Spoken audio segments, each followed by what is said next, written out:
It's 24. Empirical ideas had certain problems, which were detected immediately by his followers. One of the problems being that none of the characteristics, primary, secondary, or tertiary, would actually pertain to the object in itself, as Kant points out eventually, with the noumenon, the thing in itself. But nevertheless, John Locke presented his material in such a folksy, understandable, clear way that he was the clear winner in the battle between Ralph Cudworth and John Locke, between Platonism and empiricism. Locke was the clear winner. It didn't even matter so much what he said. The same with Herbert Spencer, who was a massive bore. He wrote maybe 150 volumes. I looked at them once. You pick them off the shelf and they're huge. They're intricate. But when he spoke, he put people to sleep? When he wrote, he put people to sleep. Herbert Spencer was another one. But in particular, the battle between form and style, has been, as form and content has been there for a long time. And, you have to deal with that. You have to be interesting enough to gain people's attention, which Joey Ricano is good at. On the other hand, you have to be accurate enough to bore them. Well, it's not boring, but the accuracy provides credibility, which keeps people actually listening to what you have to say. Then you're down to the true intellectual history of the universe. No, but in terms of actually convincing people, getting their attention is one thing, but it seems that you need, if you're not accurate, you're entertaining, but you're not convincing. What is accuracy? Well, accuracy is facts. That's what's boring. People don't listen to facts anymore. Everybody wants a one-liner. One-lines aren't necessarily in opposition to fact. You have to make your one-liner such that it is not, as we would say, actionable. Well, it's explaining, let's say, the fact that it takes more energy to refine oil and gas into gasoline than it would take an electric car to go the same distance as the gasoline takes the gas car. Yeah.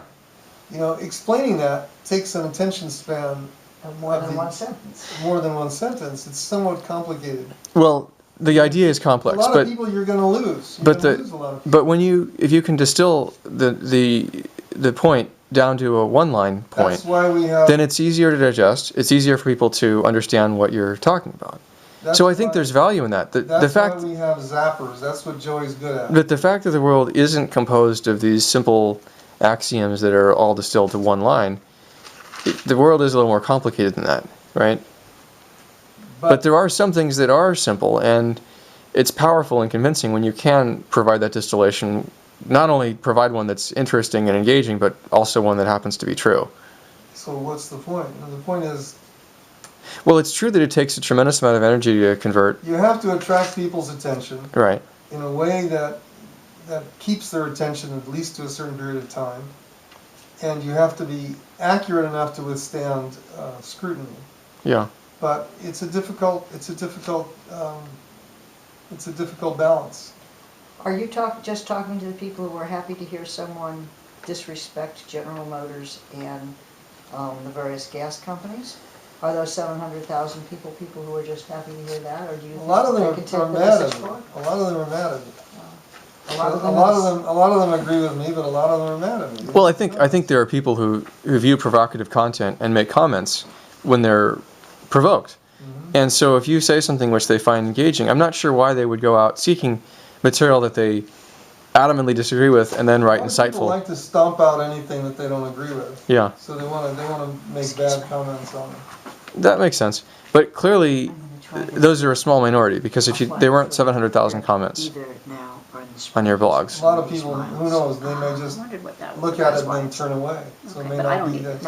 Maybe they didn't see the whole thing. This is the stuff for you to take. Well, I think it's still amazing that you developed an audience of 700,000 people viewing, or 700,000 views. Except they haven't posted anything for a year.